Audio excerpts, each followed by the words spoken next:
Brienne had never been a woman for dreams, not for herself. Oaths had been her lodestar. Simple truths cutting through the mire of courtly deception and bloody chaos. In the cold dawn that followed the war against the dead, when the world felt bruised and bleeding, she was left with nothing but the fragments of broken vows and the memory of fires burning on the fields outside Winterfell. The wind off the northern sea bit through her cloak as she watched Daenerys' Stormborn's procession wind up the broken causeway, her dragons wheeling above like black omens. It was after Jon Snow had bent the knee, when the realm was gasping in the wake of victory and the chill of new uncertainty, that Brienne found herself before the silver-haired queen in the great hall of Winterfell. The walls were draped with banners unfamiliar to the north, black and red, the three-headed dragon. Sansa Stark watched from the dais, her eyes shadowed, her mouth a line of calculation and concern. Jon Snow, grim as ever, stood beside the queen. Brienne's armor felt heavier than ever, stained with blood both fresh and faded, the scars of the battle with the dead etched into its plates. Daenerys regarded her with the calm of a woman who had faced fire and betrayal and stood unbowed. She was smaller than Brienne had expected, but there was an iron in her, a quiet intensity burning behind her violet eyes. Brienne knelt, feeling every bruise, every weary bone. "Your Grace,"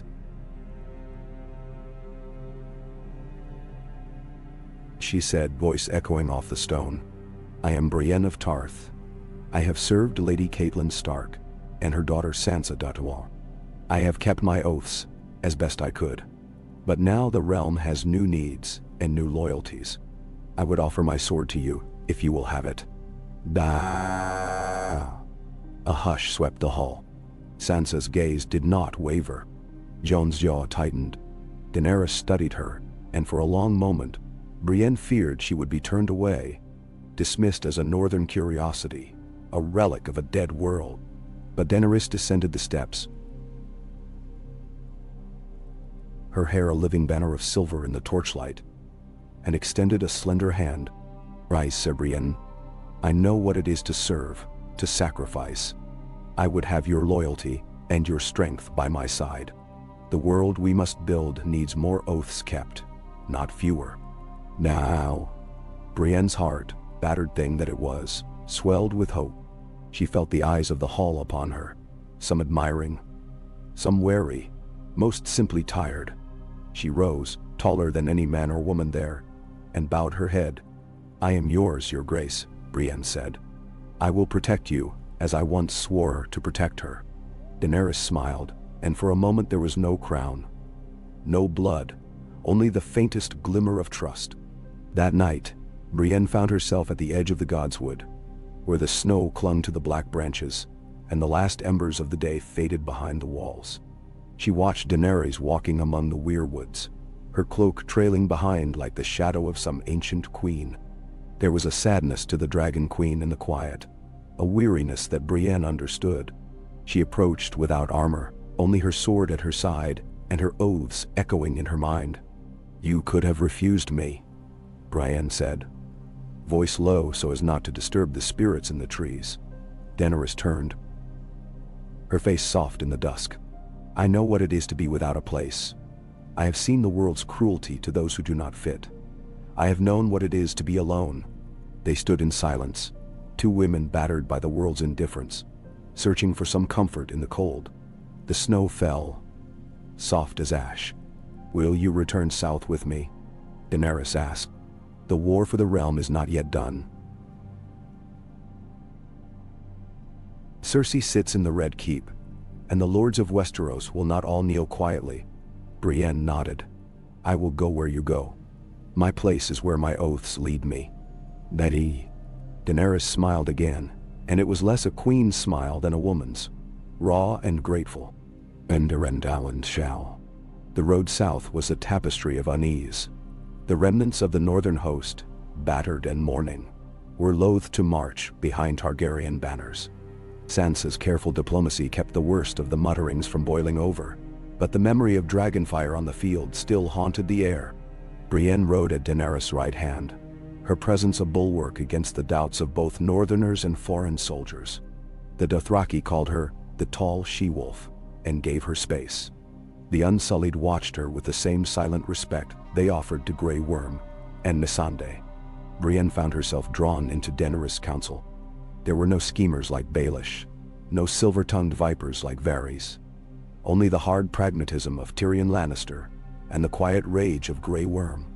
Jon Snow offered advice when pressed, but his heart seemed to have retreated behind walls thicker than Winterfell's. Brienne watched the queen among her followers. She saw the way Daenerys listened, truly listened, to the tales of hungry peasants and wounded soldiers. She saw the fire that sparked in her when news from the south came. Cersei raising new banners, the Golden Company landed in King's Landing, rumors of wildfire stockpiled beneath the streets. She saw the way the queen wept, silently, for those lost in the long night, for Missandei, for Rhaegal.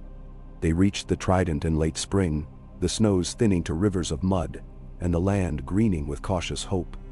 The camps grew larger with each passing day, lords and knights coming to pledge fealty, some out of conviction, some out of fear. Brienne found herself mediating disputes, breaking up fights between proud Reachmen and dour Northmen, keeping the peace with a glare and the weight of her sword. It was in these long days and longer nights that Daenerys began to seek her counsel. They would walk the riverbanks at dusk, speaking of loyalty and loss. "Do you trust Tyrion?" Daenerys asked one evening, her voice little more than a breath. Brienne considered. "I trust his mind. He sees what others miss.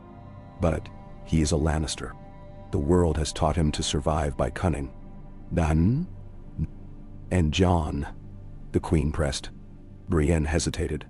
"He would die before he broke an oath. But he carries his own ghosts. I do not know if he will ever be at peace." Daenerys looked away, her hand trailing in the water. "And you, Brienne, why do you serve?" Brienne looked at her, seeing not a queen but a woman on the edge of hope and ruin. "Because I believe in the world you want to build. A world where oaths mean something. Where women can lead, not just serve. Where strength isn't cruelty." "Then I will."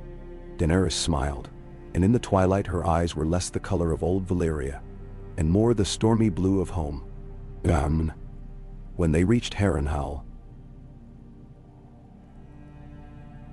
smoke still curled from the blackened towers, the stone scarred by dragonfire. The castle had been abandoned by Cersei's garrison, the Lannister banners torn down, the great gates hanging loose. Daenerys made it her seat, for a time, while the southern lords gathered. Brienne took command of the queen's personal guard. She trained men and women alike, forging them into a shield for the fragile hope Daenerys represented. The lords were wary of her. Some muttered about Lady Tarth's blood, others about her unnatural strength. She ignored them. Her oaths were to the queen, not to the smallness of men.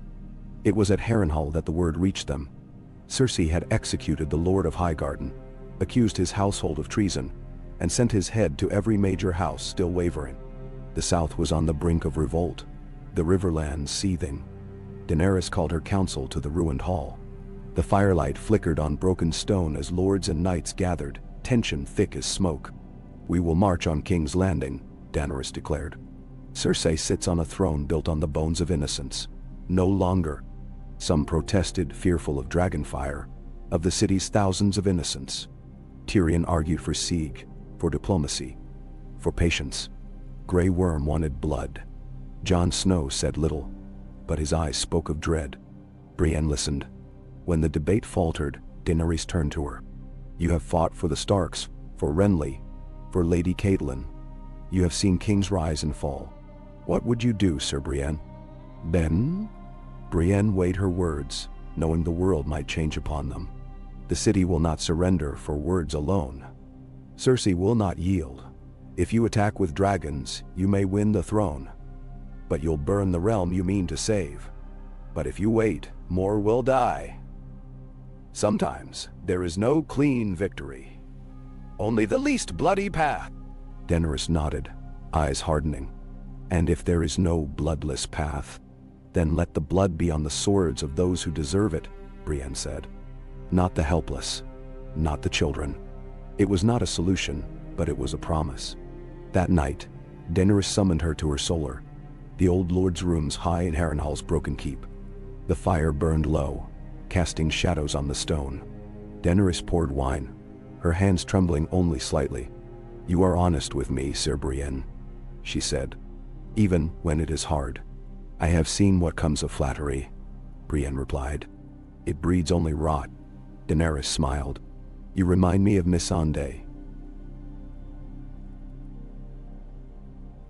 She never lied, not even when it hurt."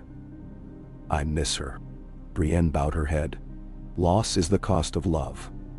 We carry it so those we serve may live." Daenerys touched her arm. "Stay close, Brienne. I will need you in the days to come." And so Brienne did. Now, the march to King's Landing was slow and fraught.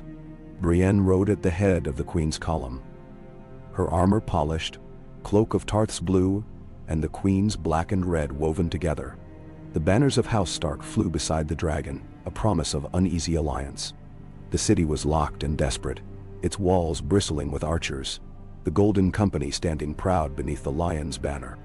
The bells did not ring for peace. Brienne saw the fear in the faces of the small folk pressed against the gates, and she remembered the screams at Riverrun, at Blackwater, at every city ever put to siege. Daenerys addressed her army from atop Drogon, her voice carrying over the fields. "Cersei Lannister rules by fear. She would burn this city to ashes to hold her crown. I will not be the same. I offer her mercy, one last time. Surrender the city, and no more innocents need die." Brienne rode through the lines to the gate under a flag of truce, Tyrion at her side. The captain of the Golden Company, a hard-eyed man from Essos, met them with cold courtesy. "You think the Lion will surrender to a Targaryen?" he spat. Brienne looked him in the eye.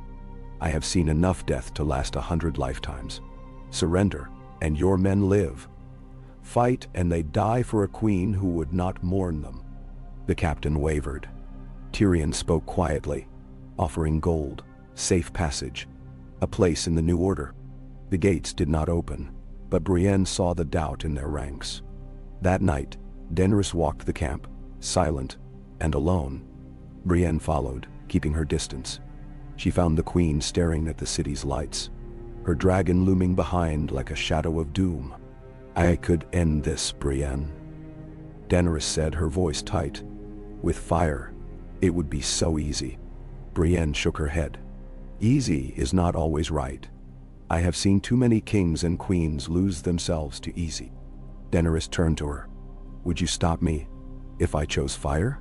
Brienne did not flinch. "If you would become the monster they fear, I would do my duty." A long silence stretched between them, the city's lights winking in the dark. "Then stay by me," Daenerys whispered. "Remind me." And so Brienne stood with the queen as the dawn broke, the armies of the realm gathering for the final reckoning. When the gates opened at last, it was not to dragonfire, but to a city half mad with fear, its defenders broken by the promise of mercy and the threat of annihilation. Cersei was dragged before the queen in chains, her eyes blazing with defiance. Daenerys pronounced judgment with Brienne at her side, the lords of Westeros watching from the scorched plaza. There was no joy in victory, only the cold necessity of justice. Cersei died, not in flames, but by the sword, and the city was spared the fire. In the days that followed, Brienne became a legend, a woman knight who held back the dragon's wrath, who kept her oaths when all others faltered. Daenerys crowned herself Queen of Westeros on the steps of the ruined Sept, her council at her side. Brienne remained her shield, her conscience, her friend. The realm was far from healed. The scars of war lingered in every village, every heart. But for the first time, Brienne believed in the possibility of a world where vows were not chains, but the means by which the world could be mended. She stood at Daenerys' side as the queen addressed her people, promising peace, justice, and a new beginning. And for once, Brienne allowed herself to hope. The city's great sept lay in ruins, the stones blackened and broken from a war that had swept through Westeros like a plague of dragons and shadows. But the people gathered all the same. Brienne watched them come, trickling into the square beneath the ruined steps. Fishmongers and bakers, smiths with hands still black from the forge, boys and girls with wary eyes, old men clutching the rags of their house banners. They stood beneath the city's battered walls, beneath the flying dragons and the red and black banners of House Targaryen, and they waited to see what kind of dawn the Dragon Queen would bring. Brienne stood at Daenerys' right, the point of the Queen's sword in more ways than one. She wore a new cloak, blue and silver, the colors of Tarth bound with the red and black of House Targaryen. She felt the weight of it on her shoulders, as if every oath she had ever sworn pressed into her bones. Daenerys was radiant beneath the pale morning sun, her hair braided in the fashion of old Valyria, her eyes bright with triumph and fatigue.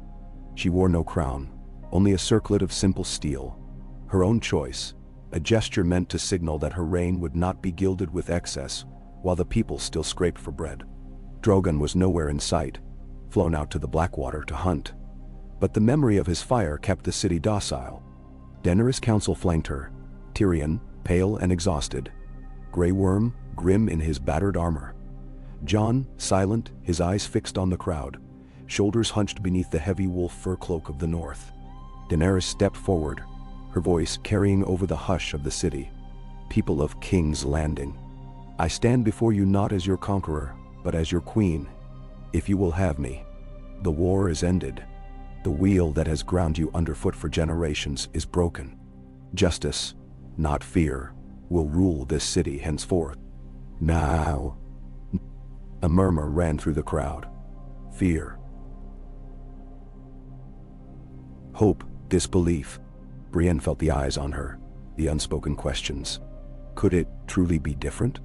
Or was this another lie in a kingdom made of them? A boy near the front, his tunic patched with rough stitches, stared at Brienne with wide, unblinking eyes. She remembered what it was to be small in a world of giants. She nodded to him, and he flinched, but did not run. Daenerys turned to her, then, and gestured for her to come forward. This is Sir Brienne of Tarth. She has kept her vows when all others broke theirs. She fought for the living against the dead, and for mercy in the hour when it was hardest to show. She will lead my Queen's Guard.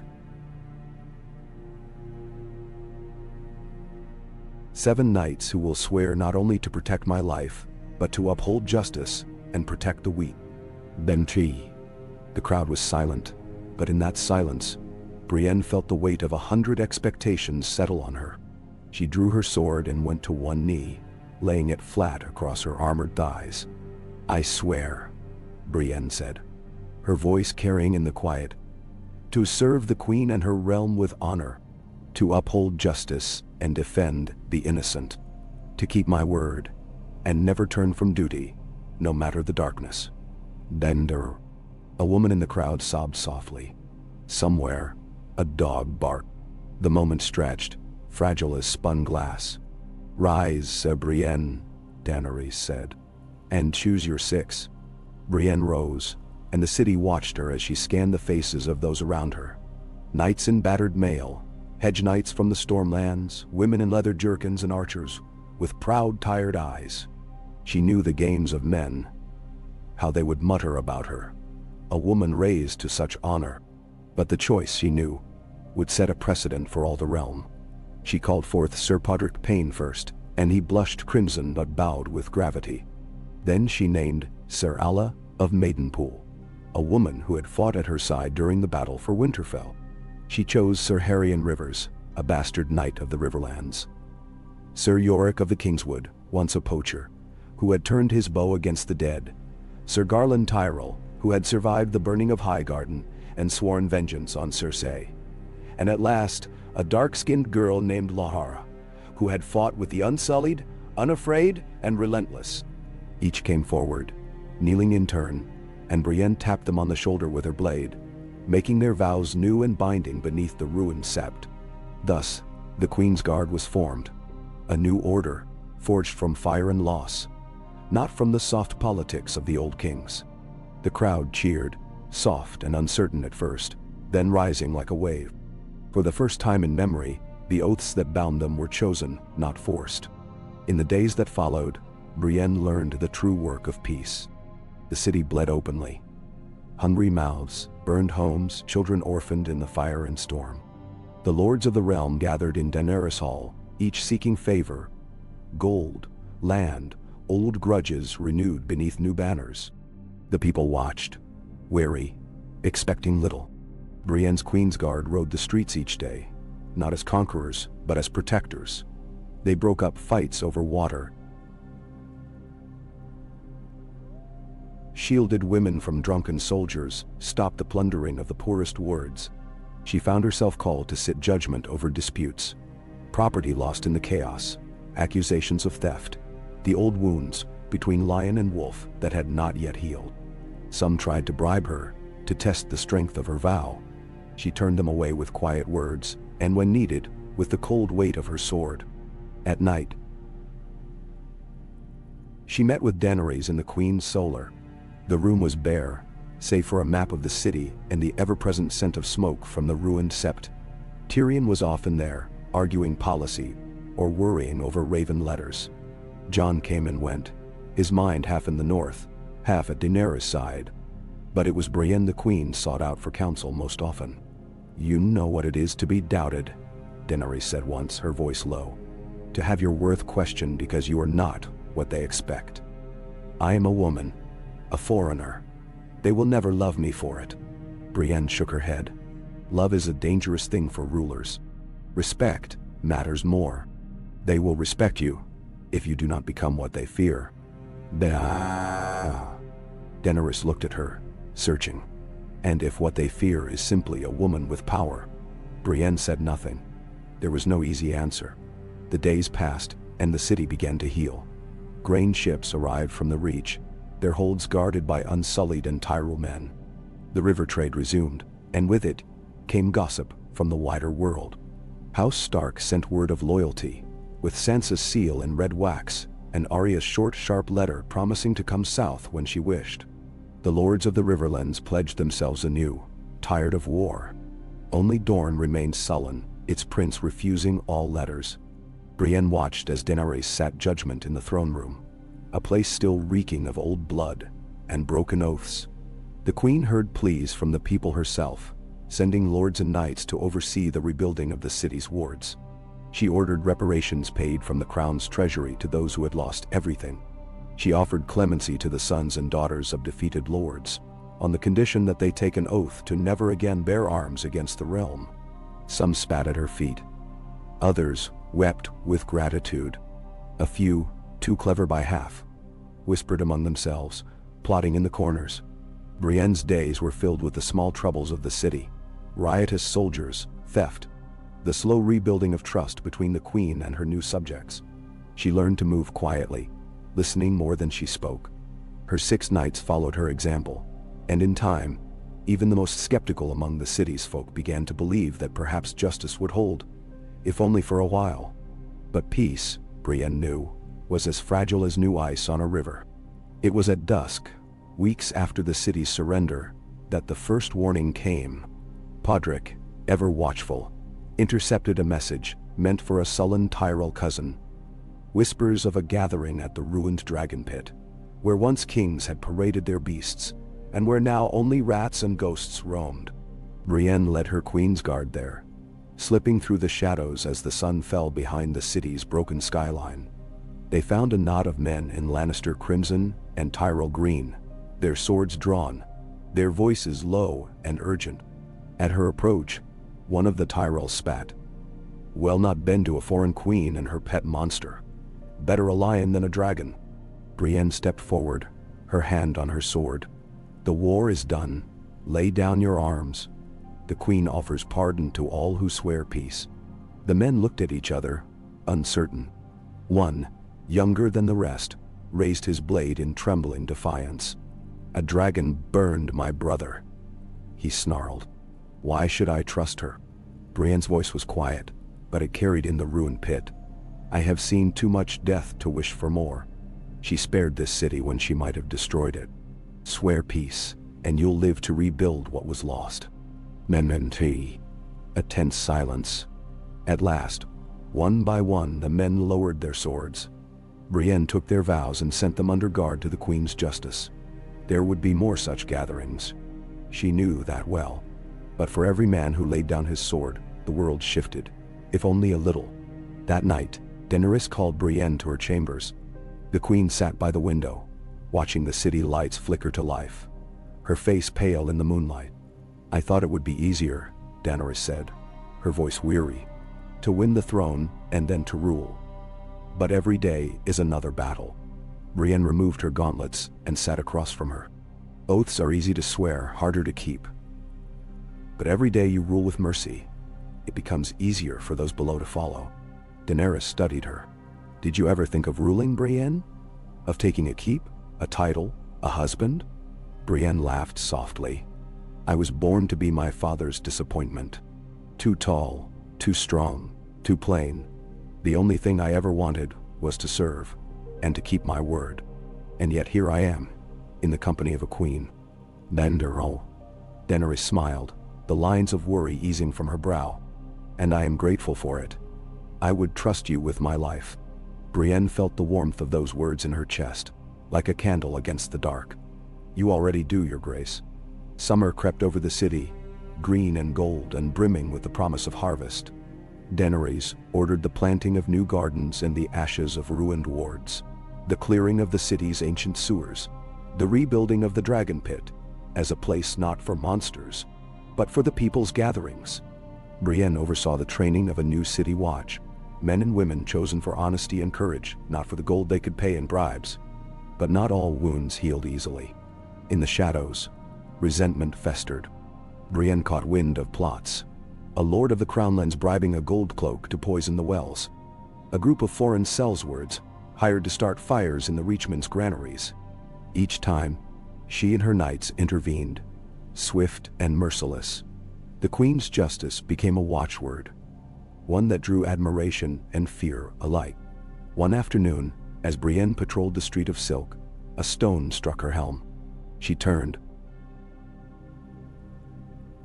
sword half drawn, to see a girl not yet 10, dirty-faced and defiant. "You let the Dragon Queen burn my father," the child shouted, voice trembling. "You're a traitor." Brienne sheathed her sword and knelt. "I am sorry for your loss," she said, and meant it. "War takes from all of us, but it is peace I guard now. If you are hungry, come to the kitchens. No child should starve for the sins of their elders." The girl spat at her feet and ran. Brienne watched her go, the pain sharp and familiar.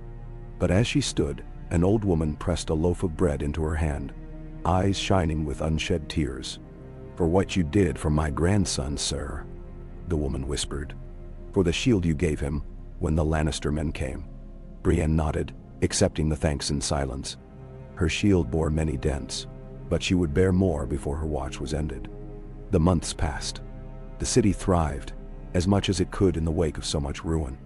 Brienne's name was spoken with respect, sometimes with fear, more often with gratitude. Her Queen's Guard grew in number, drawing hopefuls from every corner of the realm. Women, bastards, second sons, even a wildling from the north. All were welcomed, provided they swore the oaths and kept them. In private moments, Brienne found herself confiding in Daenerys. They walked the gardens together, talking of old dreams and new burdens. The Queen spoke of her childhood in exile, of the brother who had failed her, of her longing for a home she'd never truly known. "I thought victory would mean an end to loneliness," Daenerys admitted one night, her voice soft. "But the higher I climb, the farther I fall from the rest of the world." Brienne understood. She had lived her whole life an outsider, too strong, too plain, too honest for a world that valued lies. But in Daenerys' company, she found a strange kinship. Two women forging a new order in a world built to break them. Trouble found them, as it always did. News from the north arrived. A band of mercenaries had taken Deepwood Moat, claiming allegiance to a long-lost Stark cousin. Sansa begged aid. The ink hurried and stained. Daenerys called her counsel. Tyrion argued for caution. Jon for swift, sure force. Brienne advised patience, but the Queen's mind was made. "I will go myself," Daenerys declared. "The North must know that its queen will fight for every corner of her realm." Brienne rode north with her, the Queen's Guard at her back, dragons wheeling overhead. The march was swift and merciless, the queen's presence a rallying cry. The mercenaries surrendered without a fight when they saw the black wings on the horizon. Sansa met them at the gates, her relief plain. She embraced Brienne first, then Daenerys, her words cool but grateful. "You have changed much, Lady Brienne," Sansa said quietly. "I did not think to see you as a queen's champion." Brienne smiled, the old ache for approval softened by the certainty of her place. "Nor I, my lady, but the realm needs more than swords now." Sansa's eyes lingered on Daenerys, sharp and shrewd. "And if the realm grows tired of dragons, then let them fear the shield as much as the fire," Brienne replied. They returned to King's Landing in triumph, the banners of Stark and Targaryen flying side by side. The city greeted them with cheers, for grain had filled the markets and peace had held through another summer. Daenerys crowned a new prince in the Stormlands, named a woman to rule Dorne, and granted Brienne's father a new title and keep for his loyalty. On the night of her father's knighting, Brienne sat with Daenerys in the Queen's garden. The air was heavy with the scent of lemon trees and new grass. "You have given me more than I ever dreamed," Brienne said quietly. "Ace, a purpose. My father wept when you honored him." Daenerys smiled, her eyes shining in the moonlight. "You gave me your loyalty when the world doubted me. I will not forget." Brienne hesitated, then laid her hand on the Queen's. "I would follow you, whatever comes. My oaths are yours." Daenerys leaned close, her voice barely a whisper. "And I will keep them, Brienne. For as long as I am queen." For the first time in her life, Brienne believed it. So, the realm healed, slowly, painfully, but surely. The oaths sworn in fire and blood became the foundation of a new world. And Brienne of Tarth, Knight of the Queensguard, became more than a legend. She became the hope of a realm that had almost forgotten what honor was. Winter's ghost had not yet departed the world, even as Daenerys' banners rippled above a city being born anew. The nights were cold, the air crisp, and each breath from Brienne's lips misted in the moonlight as she patrolled the ramparts of Maegor's Holdfast. Lanterns burned in the streets below, illuminating the labor of carpenters and masons. New houses rose where fire and war had toppled the old. The Queen's Justice patrolled in pairs, their tabards the color of dragonflame and the sea. Sometimes Brienne rode alone through the city's quiet lanes, sword at her hip, and children waved, no longer afraid. The rumors about her strength were still told. How she'd fought the dead at Winterfell.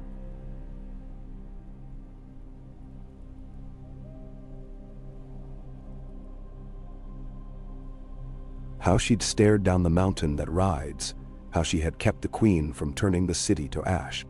But it was her patience that drew people to her, not her power. In the mornings, she was seen on the city's edge, drilling the new watch with Podrick and Serala, her voice carrying over the sound of steel. Evenings were for counsel. Daenerys would summon her after supper, sometimes with Tyrion and Grey Worm, more often alone. The solar had been stripped of Lannister crimson and gold. In their place were rich Targaryen banners and the scent of lemon and parchment. Sometimes Jon was there, but rarely. His eyes seldom met Daenerys these days. He'd become a ghost in his own right, torn between oaths, uncertain where he belonged in this dawn that did not quite fit the stories of his youth. It was on such an evening, while the wind rattled the shutters and the fire burned low, that Daenerys called Brienne to sit with her. The Queen's hair shone silver in the candlelight, and her skin was as pale as the first snows on Dragonstone's cliffs. "They whisper that you are my conscience, Sir Brienne," Daenerys said, wine untouched before her. Brienne met her eyes.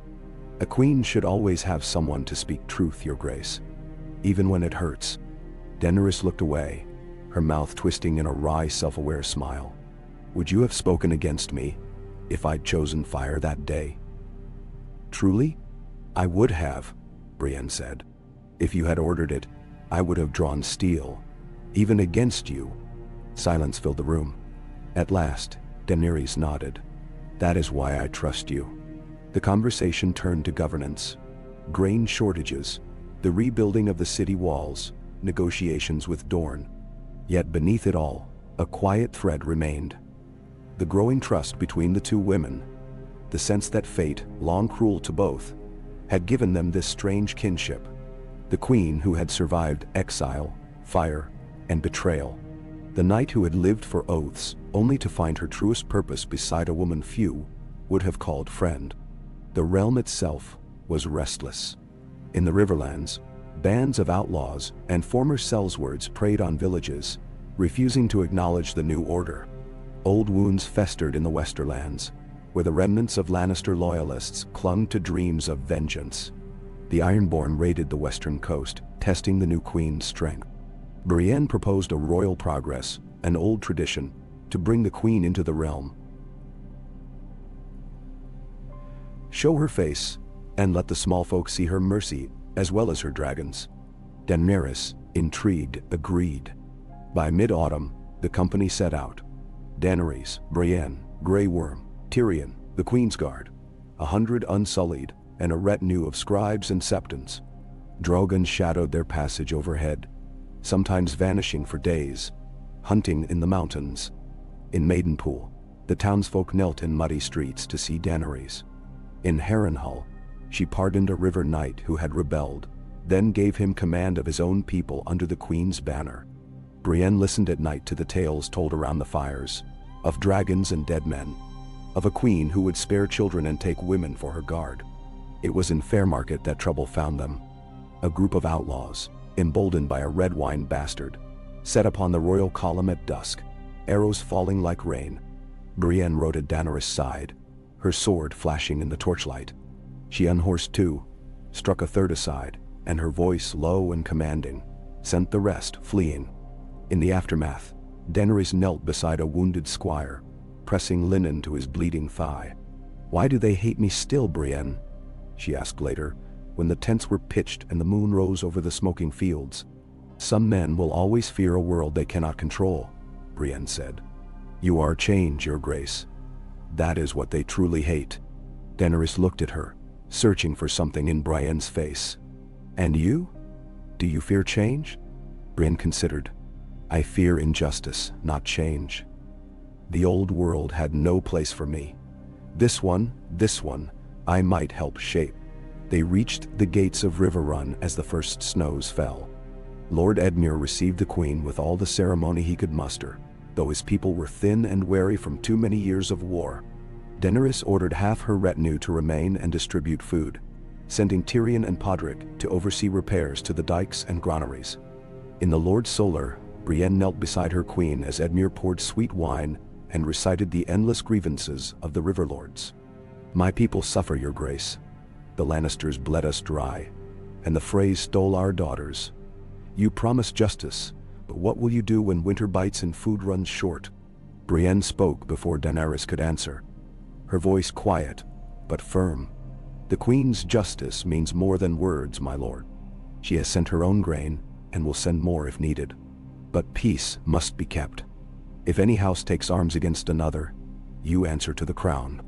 "And now," Daenerys added, "I will not rule by fear, Lord Edmure. But I will not tolerate rebellion. The past is finished. What matters is what comes next." It was enough. The lords grumbled, but grudgingly pledged their fealty anew. Later, Brienne sat with Edmure on the battlements. He looked older than she remembered, gray about the beard, his shoulders stooped. "I did not think to see you beside a dragon queen," Edmure said. "You were Catelyn's once, then Sansa's. Menderol. I was never truly theirs," Brienne said. "I was my own, and now I have chosen my queen." Edmure nodded, understanding in his tired eyes. "May you find the peace here that eluded so many of us." The progress ended with the turning of the year. They returned to King's Landing to find the city changed. The first great harvest since the war had been gathered, and the markets brimmed with new goods, wools and cheeses from the Vale, spices from Old Town, honey from the Riverlands. The city's scars were healing, yet not all wounds were visible. Jon Snow asked leave to return north, and Daenerys granted it, her eyes bright but her voice even. Sansa wrote again, praising Brienne's loyalty but warning of rumblings among the northern clans. "Will you go north with him?" Daenerys asked Brienne, days later, as they strolled the garden. My place is here, your grace, Brienne said. My vows are yours. Daenerys hesitated, then reached for Brienne's hand. Would you stay if all the world turned against me? I would, Brienne answered, so long as you remain just. Daenerys smiled, and in her eyes, Brienne saw something soft and rare, a faith that had nothing to do with dragons or blood. Spring brought a royal wedding, not Daenerys. She remained unwed, her heart and hand her own. But Sir Podrick Payne's, to a blacksmith's daughter. The city thrummed with joy, the bells ringing for days. Daenerys herself attended, smiling as she watched her people dance. That night, Brienne and Daenerys found themselves alone in the garden as music drifted up from the feast. The air was warm, scented with new grass and promise. I am alone, Daenerys admitted, but not lonely. I have you. Brienne's heart thudded in her chest. You have my loyalty, always. The queen stepped closer. Not only that, Brienne, I think I have your friendship too. Perhaps even more. Brienne swallowed, her world narrowing to the curve of Daenerys' lips, the gentle press of her hand. You have all I am, Brienne said, voice thick. They stood in silence, 1,000 unspoken words between them. In the moonlight, Daenerys' smile was both fierce and shy. Then let's see what world we can build, together. And so the years turned. Each brought new challenges. A famine in the Reach, a wildfire plot foiled by the Queen's Guard, the death of Tyrion after a sudden fever, a rebellion in Old Town, crushed, not by fire but by justice and swift negotiation. Through it all, Brienne was the Queen's shield and sword, her confidant, her friend, and, quietly, her heart. Daenerys ruled as she had promised, with mercy and iron. The small folk learned to trust in the law, to look to the Red Keep not for fear but for guidance. The lords bent their knees in truth, or not at all, and Daenerys learned to let some houses fade, making room for new blood to rise. On the 10th anniversary of her coronation, Daenerys stood atop the rebuilt sept with Brienne at her side. The city spread before them, vibrant, alive, a testament to all they had survived. I could not have done this alone, Daenerys said. Brienne, older now, her hair streaked with silver, smiled. None of us can. The Queen turned to her, eyes shining with pride and affection. Will you stay, even when I am gone? Will you guard this realm, for as long as you live? And Brienne knelt, sword across her knees, and vowed, so long as I draw breath, I will keep your peace. I will be your shield in this world and the next. Daenerys raised her, and together they looked to the horizon, where the sun broke golden over a realm at peace. The scars of the past remained, but hope had put down roots deep in the soil, and from those roots something new and beautiful had grown. Brienne of Tarth, the shield of the Dragon Queen, would be remembered not for the battles she fought, but for the peace she helped forge. Oathkeeper, shield-bearer, and friend to the greatest queen the realm had ever known. Okay. The rhythm of peace, Brienne soon learned, was a quieter kind of war. There were no thundering hooves, no clash of swords, no thunder of dragons overhead. Instead, there were 1,000 tiny battles, skirmishes of will and pride, and the old, splintering bones of custom. And yet, every morning when Brienne donned her armor and crossed the courtyard, she felt the sun warm her cheek, and the city breathe a little easier. The Queen's justice was a living thing in King's Landing now, sometimes gentle, sometimes cold as steel. Word of Daenerys' fairness spread through the wards and across the 7 kingdoms. Brienne's face became familiar. At the head of the Queen's Guard, at the Queen's right hand in council, even on the banners children painted in the alleys, blue and red, a silver sword splitting the shadow of a dragon's wing. One morning, as the bells tolled for a new ship's arrival in the harbor, Brienne rode with Lara and Yorick to the gate, answering a summons from the Goldcloaks. They found a knot of merchants in the square, voices rising like crows, flanked by a crowd of restless dockworkers. Brienne's sighs silenced the crowd before she spoke a word. A sallow-faced Myrish merchant railed against a baker's son, accusing the boy of theft. The boy's eyes were wide with terror, but he did not run. Brienne listened patiently, then questioned both, asking for witnesses and tracing their steps. She saw the boy's hands, calloused, but not stained by flour or gold. When she spoke, it was with certainty. "The coins you lost, Master Merchant, were picked from your purse by the very hand that points now. You accuse to distract. The city's justice is not blind."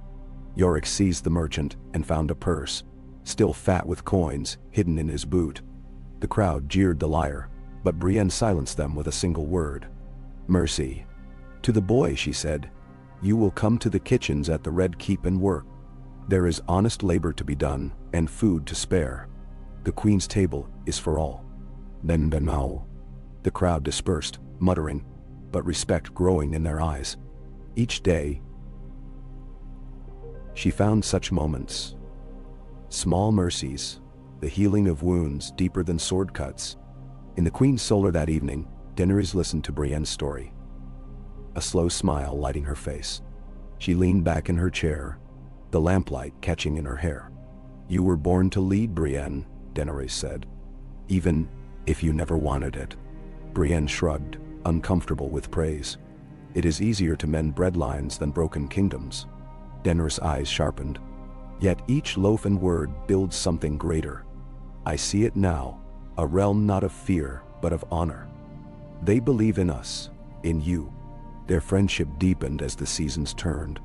At council, Daenerys often asked Brienne's counsel before any other, even ahead of Tyrion, who had grown lean and gray, ever sharp but more cautious with each passing year. Grey Worm still led the Unsullied, but his heart belonged to the free city of Neath, where he dreamed of peace. Sansa Stark visited often,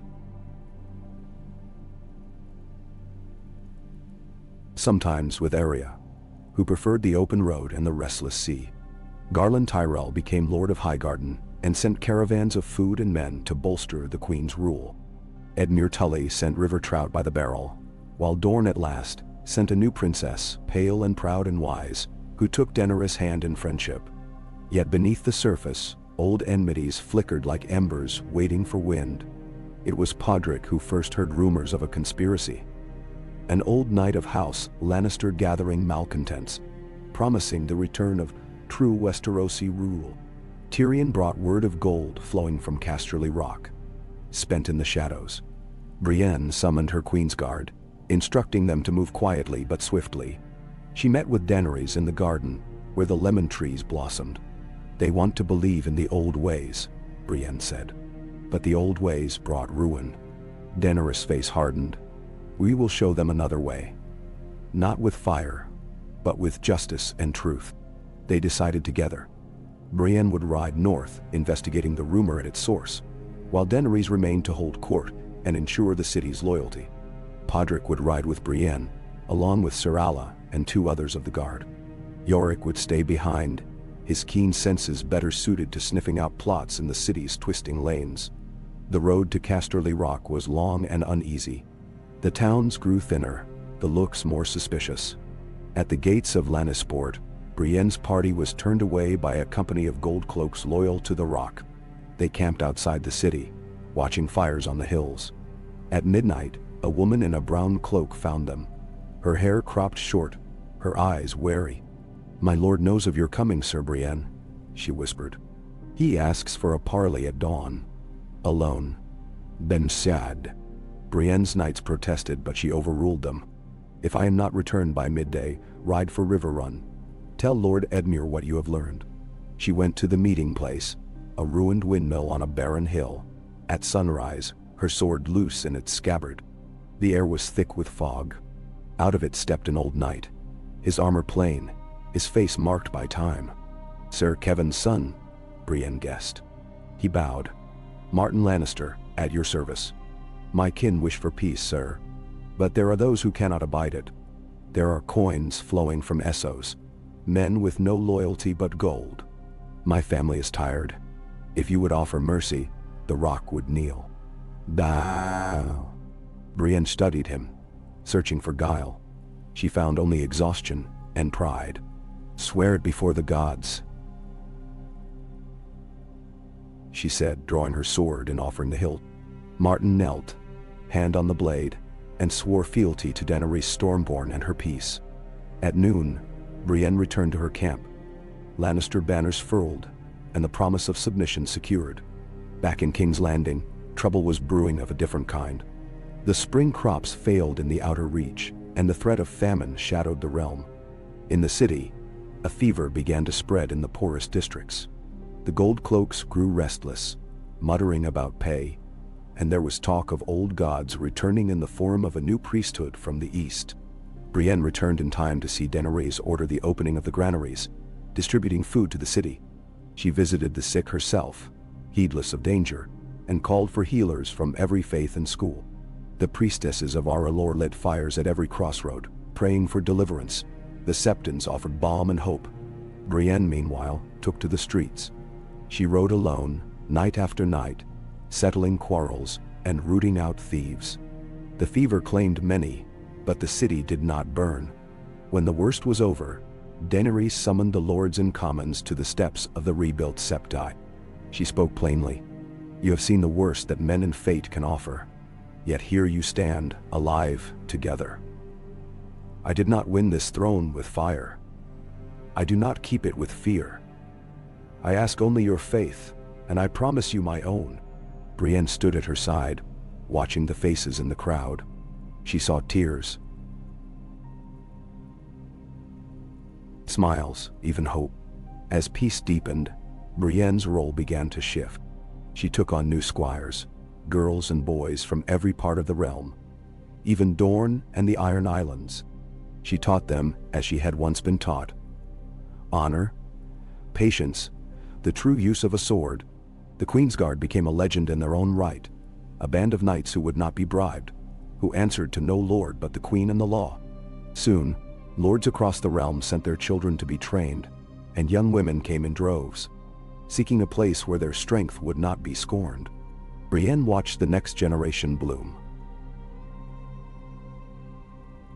Sir Lahara teaching archery in the gardens, Podrick training new recruits in the yard, Alla organizing food and medicine for the city's poor. For the first time, Brienne thought of the future not as a thing to be endured, but a garden to be tended. Years passed. The wounds of war faded, but did not vanish. The Westerlands never quite loved the Dragon Queen, but neither did they rebel. The North remained proud and separate, but Jon Snow's word was enough for Sansa to hold peace. Brienne herself was called, in time, to judge a matter of succession in the Stormlands. A boy with Baratheon blood and a girl who claimed descent from the Tarths. She rode south, listened to their tales, and brokered a peace that satisfied both, leaving the Baratheon name alive and the land untorn. On her return, she found the Queen waiting in the gardens, hair streaked now with silver, eyes bright with laughter. "Every time you leave, the realm grows restless," Daenerys said, teasing. "Then perhaps I should stay," Brienne replied, and found herself smiling. A rare and easy thing. "Stay," Daenerys whispered. "Stay, and build this world with me." And so Brienne did. On the eve of the Queen's 20th year, the realm gathered for a great tourney in King's Landing. Knights from all the kingdoms, old and new, arrived to tilt for honor and renown. The crowds filled the city's new arena, a place where once dragons had been caged, and now people cheered for living legends. Podrick, now Lord Payne, won the melee. Sir Lara took the archery prize. Brienne presided, resplendent in blue and silver, a legend whose name children sang. That night, in the Queen's solar, as fireworks burst over the city, Daenerys poured wine and offered a toast. "To the woman who saved my soul. To the shield who held back fire and built peace. To Brienne of Tarth, my friend, my hope, my North Star." Brienne felt the eyes of the realm upon her, but she saw only Daenerys. She raised her cup. "To the Queen who kept her word. May the world never forget her." The city rang with celebration, the bells tolling for peace that was hard won, fiercely kept. Years later, as old age crept in, and the city's walls gleamed with fresh stone, Brienne would walk the ramparts and watch the children at play. girls and boys brandishing sticks, pretending to be Queen's Guard or dragons. She saw in their games the shape of the world she and Daenerys had built, not with fire, but with vows kept and hope renewed. And when at last Brienne laid aside her sword, it was placed above the Queen's throne in the Hall of Justice, and Daenerys wept openly as she spoke of the Shield Maiden who became the heart of the realm. For centuries, tales would be told of Queen Daenerys, Stormborn and her Oathkeeper, the woman who changed the world not through war, but by never turning from mercy, never breaking her word, and never letting go of hope. Okay. The hush before dawn had always felt like a benediction to Brienne, a space between the burdens of yesterday and the demands of the day yet to come. She stood atop the rebuilt ramparts of the Red Keep, watching the mists curl off the black water and the lanterns flicker out in Flea Bottom as the first light crept over the city's spires. Below, the capital stretched in all directions, a patchwork of new buildings, fresh banners, and the distant rumble of markets stirring away. It was a changed city, but not a perfect one. Nowhere ever was. Her armor, lovingly maintained but softened by the years, fit her as if it were another skin. The blue and silver cloak she wore for court trailed behind her. But here, in the pale quiet, she was only Brienne, daughter, knight, shield, and witness to a history still unfolding. Sometimes she saw the ghosts of the old city in the alleys and byways, a shadow in a window, the memory of a scream that had once echoed off stone. She greeted them as she greeted the living, with a nod, and the steadfast certainty of a woman who had already outlived every prophecy made about her. It was this city Daenerys came to rule, not the King's Landing of the old songs, but a city scarred and still learning. On this morning, Brienne's mind was on a new council session called to resolve the growing tension between the merchant guilds and the faith. Too many ships in the harbor, too much gold chasing too little bread, and the High Septon wary of change. Always there was work to do, justice to meet, hope to plant in stony soil. But as the sun rose higher, lighting the Red Keep's towers in molten gold, Brienne was summoned by a page in Targaryen livery. "The Queen asks for you, sir," the girl said, breathless. "At once, please." Brienne nodded and followed, her stride measured and silent on the polished stone. She entered Daenerys' private solar, where the Queen stood in a spill of sunlight, hair loose about her shoulders, a cup of lemon tea warming her hands. "Good morning, Brienne," Daenerys greeted her, voice softer than it would be in court. "You were on the walls again." Brienne bowed her head. "The city sleeps safer knowing you rule it, your grace." A ghost of a smile crossed Daenerys' face. "Sit with me. There is something I wish to discuss before council." Brienne took her place at the Queen's table, folding her gauntleted hands before her.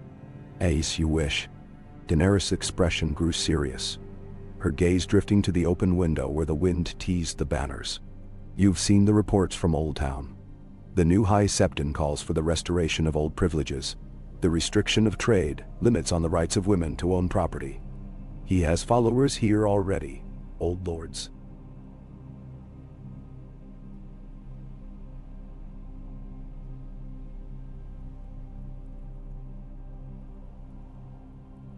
Old lords. Brienne's jaw tightened. "They will test you, as all men test power they cannot possess." Daenerys nodded. "I do not wish to fight the faith again, but I cannot let them undo what we have built. The new law is to be debated today. If the faith gains the city's ear, there will be unrest." "Beau." Brienne's voice was calm, steady as the granite cliffs of Tarth. "The people remember fire and famine, your grace. They will not trade peace for dogma, not now. I will speak with the guildmasters before the council, and with the Septons. We will remind them what justice looks like, not just what it sounds like in prayer." Daenerys' hand covered Brienne's, warm and strong. "Thank you. I have always counted on your honesty." She withdrew, setting down her cup. "There's more. The North." Sansa's letter was blunt. "She will not send men south to put down the faith if it comes to that. Nor will Arya, though she rides the King's Road again, quietly keeping the peace. The Vale and the Riverlands will follow you. Not me, if it comes to blades. I need you by my side today. Then MC. Brienne's answer was simple and final. I swore my sword and my life. Where you go, I go. They shared a moment of silent understanding. Brienne stood and bowed, then took her leave to prepare. The council chamber thrummed with tension before the queen arrived. The room was packed. Lords and ladies, merchant princes in rich wool, septons in white and gold, representatives from Dorne and the Reach. The hum of voices faded as Daenerys entered, Brienne at her right. Tyrion's old seat sat empty, now given to a shrewd Myrish banker whose loyalty was bought, not born. Daenerys' presence stilled the room. She wore black and red, her hair braided in 3 loops, one for House Targaryen, one for her dragons, one for the unity she'd forged. Her eyes swept the chamber. Let us begin. The High Septon, a man with a patrician's sneer and a voice trained for sermons, rose first. Your Grace, the realm has prospered under your rule, yet tradition must not be abandoned. The faith has long kept the peace of King's Landing. The new law would return us to what is right and proper. A man's place as head of his house, the protection of the innocent, the restoration of tithe and privilege. A murmuring from the benches. Brienne scanned the faces. A few lords nodding, more frowning. Some eyes flicking to her and away again. Brienne stood, the hush deepening at her height and bearing. The realm has prospered because the law protects all equally. Under the old ways, women and the poor suffered while lords fattened on misery. The queen's peace is for all. She will not let the realm return to darkness. A merchant, white-bearded and wary, spoke up. Sir Brienne speaks true. Trade thrives because the laws are just. If we lose that, the city will starve before winter. A septa, bold-eyed, nodded. The faith would do well to remember the words of the mother. Protect the meek, not just the mighty. The chamber rumbled with dissent and support in equal measure. But as Brienne spoke quietly with the guildmasters and septons through the morning, old alliances shifted. By midday, when Daenerys called the vote, the new law was tabled, defeated by a narrow margin. The High Septon bowed his head, hiding fury, but there was no riot, no violence, just the slow, uncertain turning of the wheel toward a fairer realm. That evening, as dusk turned the city to gold, Brienne found herself at the rookery, watching ravens depart with news of the council's decision. She leaned on the parapet, feeling the ache of old wounds in her shoulder. Podrick appeared beside her, a scroll in hand. A message from the Reach, sir. Lord Garland sends his thanks for your mediation. He says the new roads have brought his people hope. Brienne smiled. He is a good man. The Reach will feed the realm if they trust the crown. Podrick hesitated. And the faith? Brienne's voice was low. The faith will test us again. But so long as the law is kept, the people will stand with the queen. Podrick nodded, handing her another scroll. There's more. Arya sends word from the King's Road. Bandits are gathering north of Harrenhal. She asks for riders, and for you, if you can spare the time. Brienne felt the old call to action, the thrill of purpose. Tell her I will come, as soon as the city is calm. As Podrick left, Brienne looked out over King's Landing, the city she had come to love, not for its beauty or history, but for its resilience.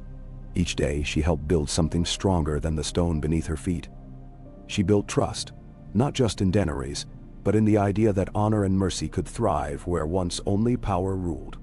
Her journey north was swift.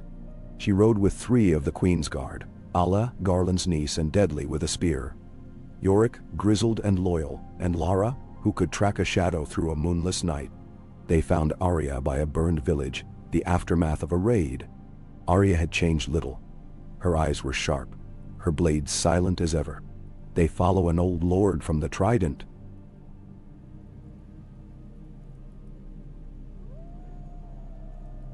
She said, crouched over the ashes.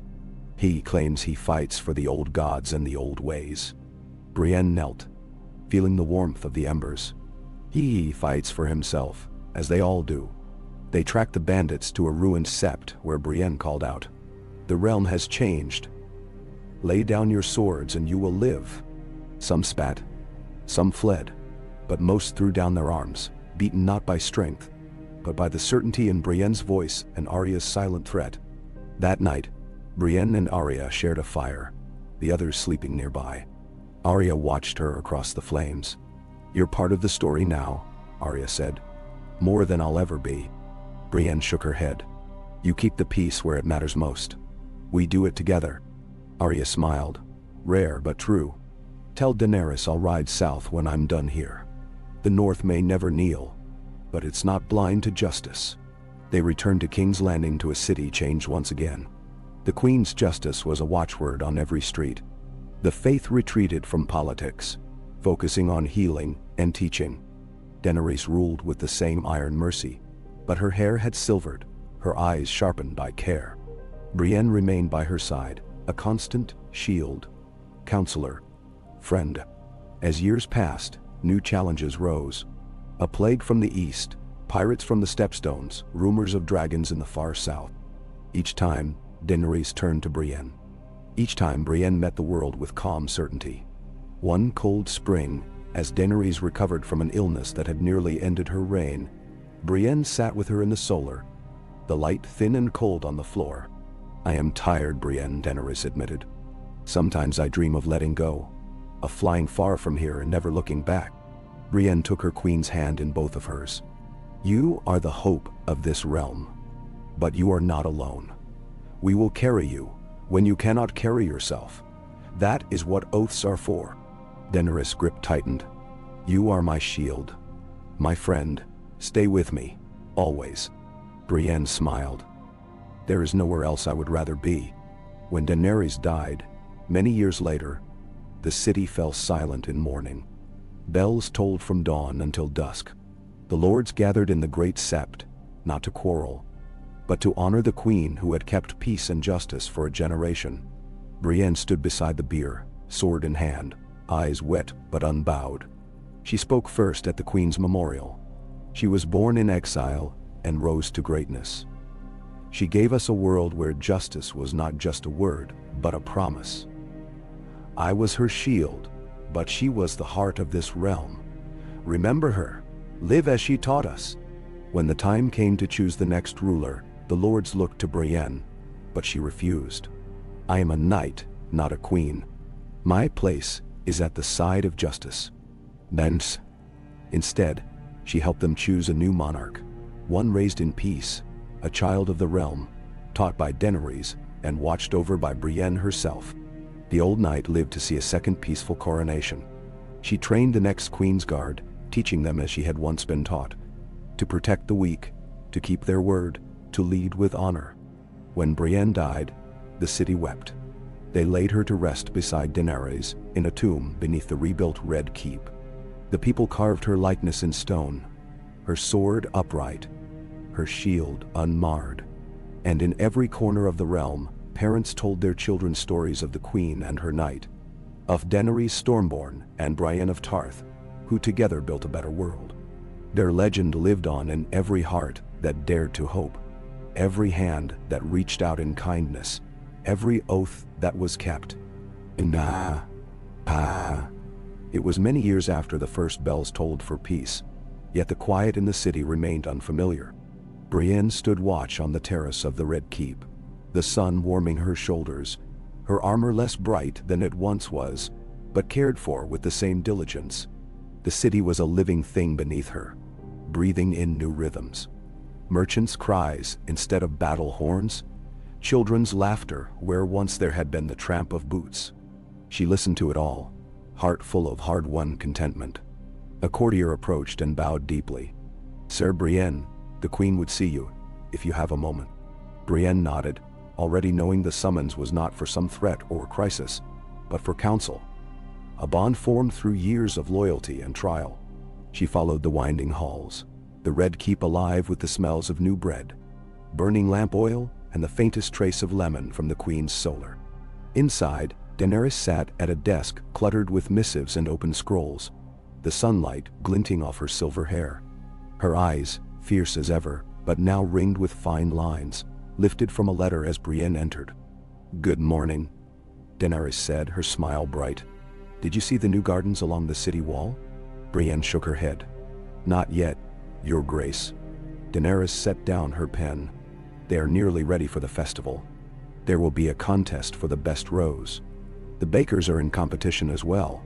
I expect we'll all be full of sweet cakes for a week. Brienne allowed herself a rare smile. The city is thriving. Daenerys' face grew thoughtful. It is. But peace is a garden. It needs tending. There are still whispers from the Stormlands.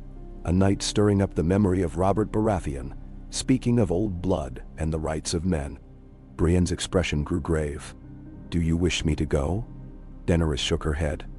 No, not yet. I would not have the realm see force where patience may yet suffice. But I want your eyes on the watch. Make certain the city does not forget its hard lessons. Then thou, and shall. Brienne bowed her head, the old deference returning as easily as ever. I will speak to the captains. Daenerys watched her for a long moment, something unspoken in her gaze. Stay with me a while. The day is too fine for paperwork. Brienne joined the queen at the window. Below, the city shimmered with life. Carts full of flour, merchants bartering, banners fluttering in the mild breeze. It's hard to believe we fought for all this, Brienne murmured. We still fight, Daenerys replied softly, but not with swords. Sometimes I think that is the harder task. They stood in companionable silence until the bells rang for the morning meal. By midday, Brienne was in the training yard, her cloak pinned back, instructing a fresh group of recruits. Women and men, girls and boys, all shapes and colors, some noble-born, some with only the courage to recommend them. She ran drills, corrected stances, and listened to their worries. Serala approached after the last spar. She had grown into a seasoned knight, her black hair flecked with white, her gaze steady as Brienne's own. You look troubled, sir. Brienne handed Alla her helm. The queen fears unrest in the Stormlands. We cannot let the city's peace lull us into blindness. Alla nodded. There are always those who would use fear for power, but they have not counted on you, or on the queen's memory. That night, Brienne patrolled the city. She passed old bakeries, now bustling with apprentices, and stopped at the door of a scribe who taught orphans their letters for free. Everywhere she went, the people greeted her warmly, or nodded with quiet respect. In a small square, she paused to watch children play at swords and shields, laughing as they enacted tales of Queen Daenerys and her Silver Knight. She remembered her own childhood, the loneliness, the sneers. It was not the memory of pain that moved her now, but the sight of what hope could become. A generation raised to believe they could make their own legends. Trouble did not arrive in the form of swords or open banners, but as rumors, discontent among the Stormlords, shipments delayed from the Dornish coast, a smuggler caught bearing letters with strange seals. Brienne brought her findings to the queen. They are restless, but nothing more, Brienne said, laying a bundle of intercepted messages on the table. The new knight. Sir Boros courts the younger sons. He speaks of honor, but it is power he wants. Daenerys nodded. I will write to him myself. Invite him to the city to see what peace truly means. I would rather win a heart than break a sword. She looked up at Brienne, her voice softening. And if he does not yield? Brienne's answer was simple. Then I will go. In the meantime, the Queen's Garden Festival was held, and the city rejoiced. The walls were hung with garlands, and the air was thick with the scent of roses and baked bread. Children ran laughing through the streets, and the market stalls did brisk trade. Brienne presided over the tournament of arms, watching as young squires vied for honor under the watchful gaze of the city. Serala's squire, a girl from the Stepstones named Morel, won the archery contest, while the baker's son, who once faced accusation in the square, earned the prize for wrestling. That night, as the city feasted, Brienne walked the gardens with Daenerys, the two moving at an easy, unhurried pace among the lanterns and laughter. You have given them more than a queen, Brienne, Daenerys said quietly. You have given them an ideal. Brienne looked at her, surprised. I am only a knight, Your Grace. Daenerys shook her head. You are what knighthood should be. Honor without arrogance. Mercy without weakness. You are the story the realm tells itself on its best days. Brienne felt a warmth in her chest, deeper than pride. It is your story too, your grace. I am only the shield. Ben Sitter. Daenerys' smile was gentle and sad. And every shield must bear the weight of its charge. Promise me, Brienne. If I am gone, keep them safe. Guard not just my legacy, but the hope we built. Brienne laid a hand over her heart. You have my oath. The months that followed were tense. Cerberus answered the queen's summons and came to King's Landing, proud and wary, his cloak bright with the stag of Baratheon. Daenerys received him with all courtesy, offering him a seat at her council, asking him to judge disputes in the city courts. At first he scoffed at such work, but in the halls of justice he saw women and small folk pleading cases and finding fairness. Saw, too, how Brienne kept order with nothing but a look and a measured word. He watched the city, saw the joy and the discipline, the way the people loved their queen. In the end, it was not Daenerys' dragons or her banners that won Boros' loyalty, but the simple order of her realm. He knelt before the queen in the great hall, his voice ringing with sincerity. Your grace, I came seeking fault. I find only peace. I will bring the Stormlands to your cause. A storm had passed, not with fire, but with patience. As the years lengthened, Brienne's legend only grew. She was present at every council, her wisdom tempered by battle and by mercy. She trained new generations of knights, each more diverse than the last. The realm's laws became models for distant cities. The queen's peace a byword for justice even across the sea. Sansa visited often, her red hair streaked with gray, her wisdom sharper than ever. Arya came and went, a legend in her own right, sometimes arriving with stories of distant lands, and sometimes with a quiet nod of approval for her old friend's work. In the north, snow still fell thick and deep, but the roads were safe, the old hatreds cooled by years of careful stewardship. In Dorne, a council of princesses ruled, sending ships laden with fruit and wine to the capital each summer. On a spring morning, Brienne found herself in the queen's solar, the sky bright with birdsong. Daenerys, tired but content, took her hand. It is time I named a successor, Brienne. I would see a child raised for peace, not war. Help me guide them. No. Brienne nodded, the gravity of the task humbling her. I will. Together, they selected a ward from each kingdom, to be raised in the court and taught the ways of justice and mercy. Brienne became the guardian of these heirs, a mentor and protector, shaping the future of the realm one lesson at a time. When at last, Daenerys' long reign drew to a close, the realm did not tremble as it once might have. The people mourned, but there was no panic. Brienne stood at the queen's side until the last, then at the coronation of the new monarch.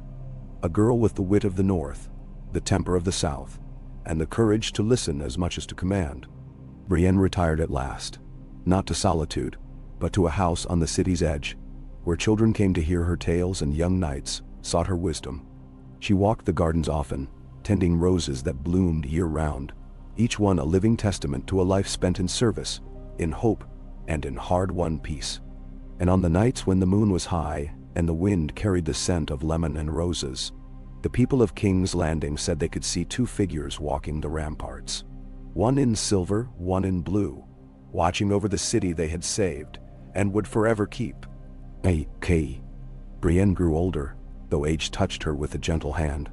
Her frame remained strong, but her stride grew measured, her hair a crown of silver that gleamed in the torchlight as she paced the ramparts by night.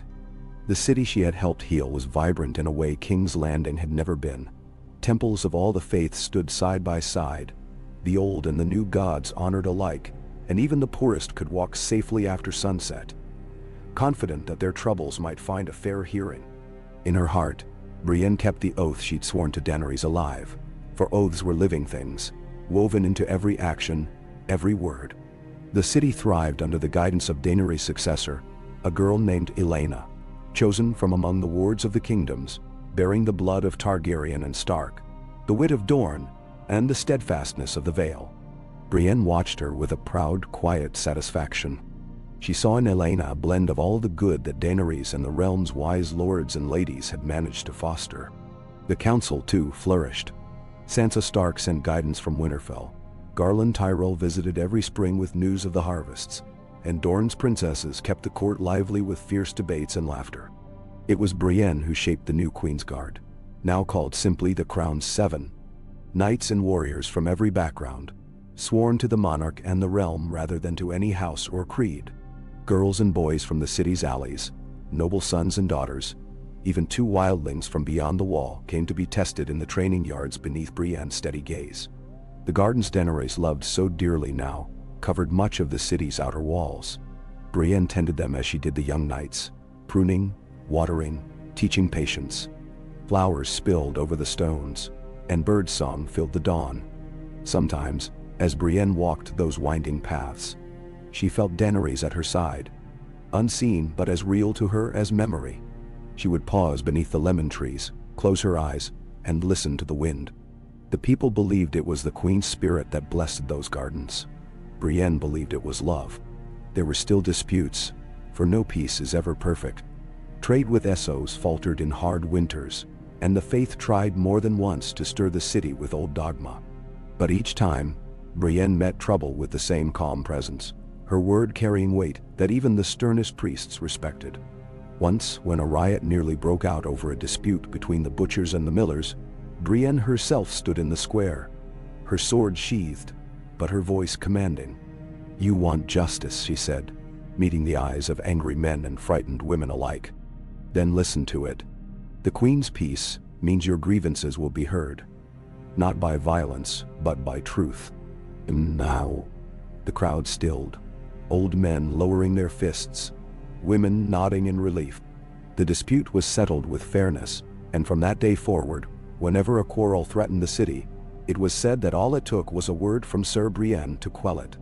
Elena, growing into her crown, often asked Brienne's advice on matters of state and heart. "You are my shield, but also my compass," the young queen told her once, after a council session fraught with tension between Riverlands and Stormlands. "What do I do when the right path is hard to see?" Brienne answered, as Daenerys once had to her. "Trust the promise you made to the people. And if your heart doubts, listen to those you trust. None of us can bear the world alone." With time, Elena learned the quiet strength that was Brienne's gift. The city's poets rode the Crown's Seven, but always it was Brienne who stood at the center. Tall, strong, her face marked by years, but shining with a peace that came only from a life lived truly. As new threats emerged, pirates along the stepstones, merchant princes who thought they could buy the realm, the first cold winter winds from beyond the wall, Brienne's wisdom saw the city through. She counseled patience when fear might have ruled, action when delay would have bred disaster. More than once, she rode at the head of a company to keep the peace in distant corners of the realm, always returning with new stories for the squires and a tired smile for the queen. One autumn evening, as the city prepared for the harvest feast, Brienne sat with Elena atop the tower, overlooking Blackwater Bay.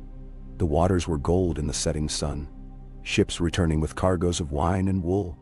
"Tell me of Daenerys," Elena asked, voice soft. "I remember her only as a child does, a distant legend, a name in the songs." Brienne leaned on the stone, searching her memories. She was not perfect. She could be fierce, proud, sometimes quick to anger, but she cared for her people. She gave us peace not by force, but by example. She taught me the hardest lesson. That true strength is not in the arm or the sword, but in keeping faith when the world would break it. "Then so."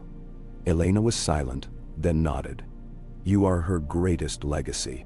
Brienne smiled, surprised by the warmth the words brought. "The realm is her legacy. I am only its servant." A cold wind swept across the bay, and Brienne rose. "Come, Your Grace. There is work yet to be done before the feast." Winter finally returned, thick and heavy, blanketing the city in white for the first time in years. Food was plentiful, fires warm in every home, and children played in the squares without fear. The city held through the storms, thanks to stores Brienne had ordered built years before, and no one starved. Even the poorest had firewood and bread, and the people honored the crowned seven with a lantern-lit parade through the city on the longest night. On that night, Brienne joined the procession, her sword sheathed, her cloak billowing in the wind. She carried a lantern carved with the sigil of Tarth, its blue light flickering over her strong features. At the Great Sept, rebuilt now as a place for all faiths, she stood beside the queen as Elena spoke to her people. "We are the keepers of our own peace," Elena said. "As Brienne has taught us, it is not the sword that makes us strong, but the courage to keep hope alive. Tonight we honor the light that guides us all, the light of mercy, of justice, of trust." The city cheered, their voices echoing through the night. Brienne looked up, feeling the snow on her face, the weight of her years, and for the first time, she did not feel the old ache of loneliness. She felt only gratitude. For Daenerys, for Elena, for the people who had finally learned to live together. As the years slipped by, Brienne retired at last to the gardens she had tended for so long, teaching the youngest squires and answering every knock at her door. Sometimes at twilight, she walked the city alone, remembering every battle, every oath, every loss and victory. She saw children playing, lovers laughing, old friends greeting each other with smiles rather than suspicion. When she knew her time was near, she asked to be buried in the gardens, beneath the lemon trees and wild roses, among the living rather than the dead kings and queens. On the morning she passed, the city fell silent. Bells tolled from every tower. The crowned seven and the queen herself bore her to her rest, laying her down amid petals and song. A statue was raised in her honor, not on a horse or with sword drawn, but standing as she had in life, watchful, serene, unbreakable. For generations, those who sought strength or solace in their darkest hours would come to the garden, touch the cool stone, and whisper their oaths anew. And so, the legacy of Brienne and Daenerys endured. A city united, a realm at peace, a people unafraid. The story of the knight and the queen, forged in fire and crowned with mercy, lived wherever hope found a home. Okay. Yeah. The wind swept over the gardens where Brienne lay at rest, carrying the scent of roses and the bracing sharpness of salt from the Blackwater. The city she had defended and watched over for so many years moved with the gentle certainty of habit, its people tending to their daily lives with a freedom so hard-won that few remembered how close it had come to ruin in the time before the queen and her knight. The bronze lanterns set around Brienne's statue burned bright each night, their blue flames a sign to all that the old oaths endured, that mercy and justice remained more than idle words. Elena, the queen who had grown under Brienne's steady hand, found herself at the foot of that statue often. In the deepest hours of the night, when doubts circled her like wolves, she would come with her counselors, or sometimes alone, and place her hand upon the stone, cool, solid, unwavering. It was on one such night, after council had dragged late, and the city's unrest whispered at the edges of her reign, that Elena came to the gardens. She dismissed her guards with a nod, her silver gold hair loose about her shoulders, the thin circlet of the crown shining in the torchlight. There, under the shelter of the lemon trees, she pressed her palm to Brienne's carved gauntlet, and spoke in a voice barely above a breath. "What would you do, old friend? The lords of the Stormlands call for war with the Stepstones, and the Riverlands demand the rebuilding of the old dams. The merchants want new privileges, and the faith plots still in shadowed halls. Sometimes it feels as if peace is a tapestry, always unraveling, no matter how carefully we mend the threads." Nay. The night air offered no answer, but Elena took comfort in the act of remembrance, in the constancy Brienne had modeled for so long. She lingered, breathing the mingled scents of earth and lemon blossom, until a soft step behind her made her turn. It was Sir Myrell, the archer from the Stepstones who had once been Alice Squire, and now served as captain of the Crown Seven. She was tall and broad-shouldered, her eyes a stormy green, her expression gentle. "My queen," Myrell said, bowing her head, "forgive the intrusion. I saw you come here. The council is anxious for your word on the Stepstones." Elena managed a wry smile.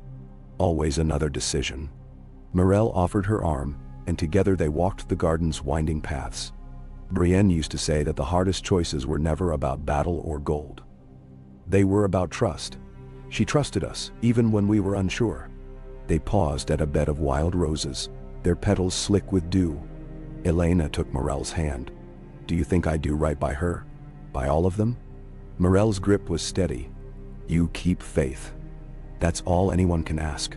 The rest, the glory, the stories, that comes later." Elena laughed softly. The sound carried on the wind. "I hope they tell true stories."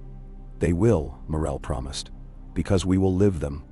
In the weeks that followed, Elena heeded her late shield's wisdom. She gathered the Stormlords, the River Lords, the merchant princes, and even the High Septon to her court, not in secret, but in the full gaze of the realm. Instead of issuing royal commands, she listened to the fears behind the Stormland's war cries, to the old grievances of the riverfolk, to the hunger for trade and renewal from the city's heart. She appointed a council of commoners and minor lords to oversee the dam repairs, naming 2 from each river town. She sent ships to the stepstones, not with soldiers, but with envoys and casks of wine, seeking negotiation before blood. There was resistance.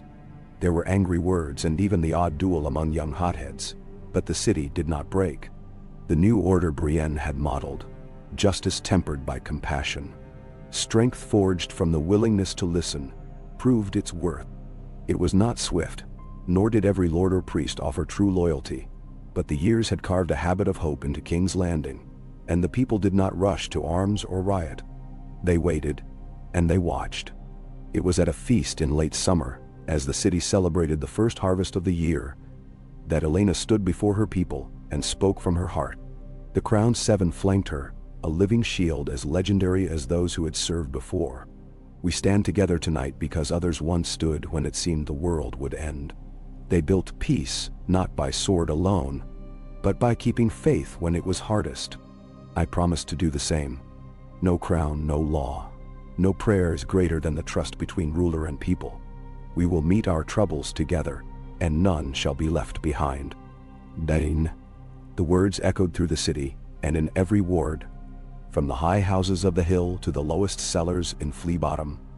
People remembered the face of Brienne, tall and plain and steadfast, and the gentle voice of Daenerys that had once called them to something better. Lanterns blazed in the streets that night, and songs were sung late into the darkness. Time rolled on, and the stories grew. The city's children, born in peace, played in the squares and markets, acting out tales of dragons and queens, of the crowned 7, of the great knight who never raised her sword in anger, but who had never once flinched in the face of danger. Morel, now gray at the temples, trained a new generation, repeating the same lessons Brienne had taught. Justice before pride, patience before strength, always keep your word. She wore a medallion bearing Brienne's likeness, and when children asked, she told them how Brienne of Tarth had walked among them, how she had turned strangers into friends, and anger into mercy. The queens who followed Elena found their task easier, for the realm had learned to trust, if only a little. Dorne sent its sons and daughters to serve at court. The Iron Islands sent ships not to raid, but to trade salt and smoked fish for the grain and wool of the Reach. The faith, chastened but unbroken, tended to the sick and poor, their rivalry with the city's other priests now gentle, their sermons full of hope. In every city of the realm, from Gulltown to Lannisport, statues were raised, not of kings or conquerors, but of knights and queens who kept the peace. In King's Landing, the Festival of the Blue Lantern grew from year to year, a holiday where people left behind quarrels, sought out old enemies to share bread, and made new vows by Brienne's statue in the garden. It was said that the city had become a place where anyone, highborn or humble, could find justice if they asked for it in the spirit of truth. Brienne's legend only deepened as memory faded and generations passed. She became the center of 100 stories. How she faced down a wild dragon with only a shield. How she stopped a war by standing unarmed before 2 armies. How she would visit the city's poorest in the night to bring bread and comfort. The songs grew, embroidered with marvel and myth. But the old oaths remained at their core. Honor, mercy, steadfastness, hope. Scholars came from Old Town to study her life and write her chronicles. Some truer than others. Scribes debated in the courts about which queen she had loved best, Daenerys or Elena, or whether she had ever loved at all. Children left offerings of blue flowers at her tomb and learned to read their letters at her feet. In time, her story became the gold standard by which all other legends were measured. When a new threat arose from across the sea, an alliance of pirates and slavers who tried to seize the city's trade routes, the people of King's Landing did not panic or beg for a dragon's fire. Instead, they sent their best negotiators and, as a final gesture, dispatched the Crown 7 under the banner of Brienne. The pirates surrendered without a fight, more impressed by the city's unity and resolve than any display of force. Years later, as Elena herself grew old and prepared to pass the crown to her own heir, she knelt one last time at Brienne's grave. "Old friend," she whispered, "you showed us what was possible. You made us brave. May we never lose the path you made. Never." And as the city rang its bells for a new queen, for a new era, the wind danced through the lemon trees and the blue lanterns, carrying with it the memory of oaths kept and the promise of peace, unbroken, unbowed, undimmed. The story of Brienne and her queen remained, a torch to light the darkness and a bond that no force of time could ever undo. As the years passed, the city changed and grew in ways no one could have imagined in the old days of war and fire. Each dawn brought new voices to the markets and new banners to the rooftops, but the spirit that Brienne and Daenerys had forged endured. The shadow of the Red Keep fell over a city at peace, bustling, unruly, flawed, but fiercely proud of its freedom and fairness. The children who played at knights and queens in the alleys knew nothing of famine or dragon fire. But in every home, the stories of the past were alive, told by candlelight in every season. Elena's reign settled into legend, her wisdom rippling outward in reforms both large and small. The Common Council, made up of merchants, craftsmen, and even fishwives, had a voice in the city's decisions, their debates lively and sometimes raucous, but always heard. The faith, which once threatened to seize back its old privileges, now flourished not as a rival to the crown, but as a steward of the sick, the poor, and the lost. No longer did gold cloaks stalk the streets with unchecked power. Instead, a city watch composed of all the realm's peoples, north and south, city-born and free folk, women and men alike, kept order with even hands. The Crown 7 were a legend not just in King's Landing but throughout Westeros.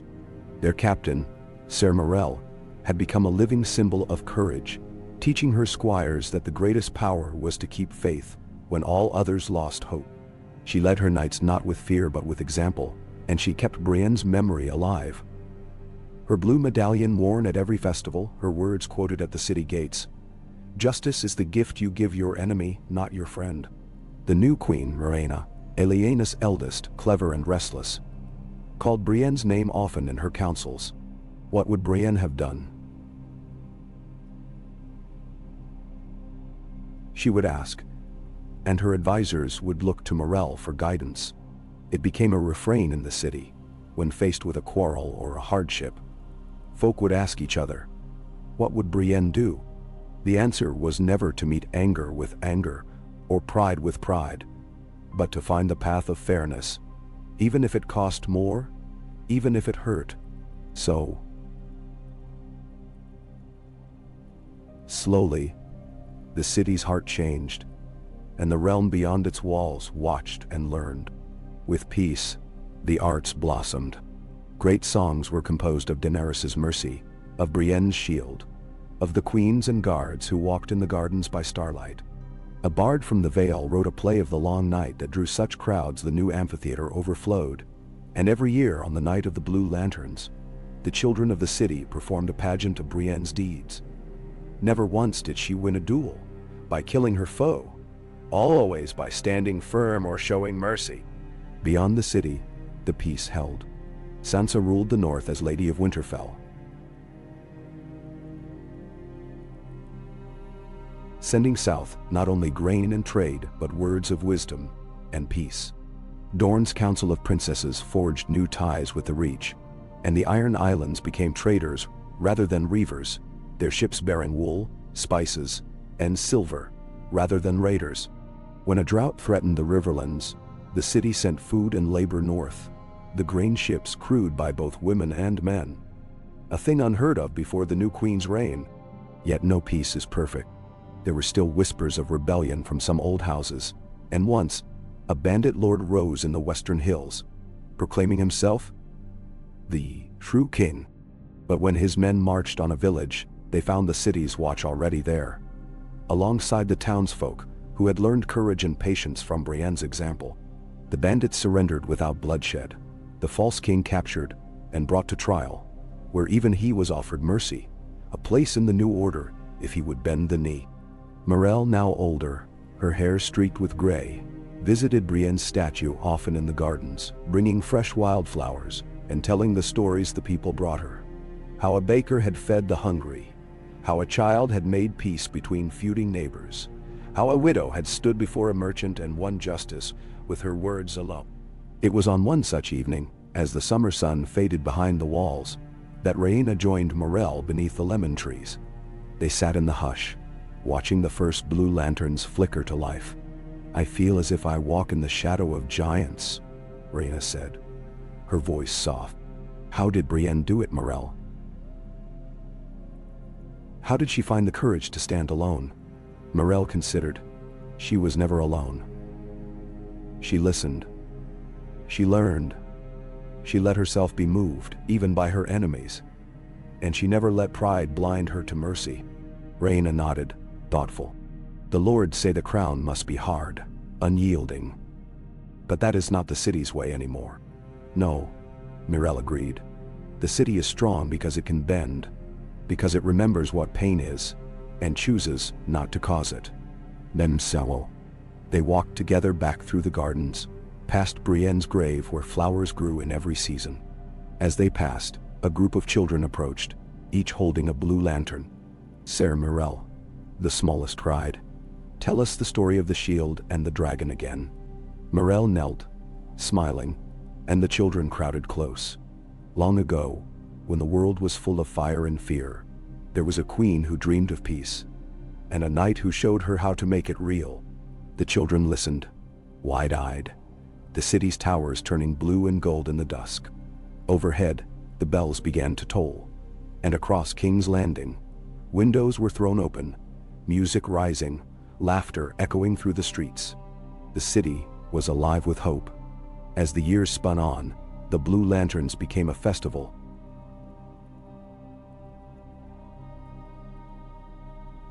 Celebrated even in far-off corners of Westeros. In Winterfell, lanterns glimmered on the snow. In Old Town, they floated down the river with the tide. In the Reach, they were hung among apple blossoms. Every year, envoys from distant lands came to see the peace that Brienne and Daenerys had built, to learn how justice and mercy could endure. Rhaena grew in wisdom and grace. Her reign marked not by conquest, but by trust. The city grew ever more diverse. Free folk and Summer Islanders, Rhoynish traders, septas and red priests working side by side. The Crown's Seven became a council of equals, its captain chosen not for blood, but for merit, a position now open to all.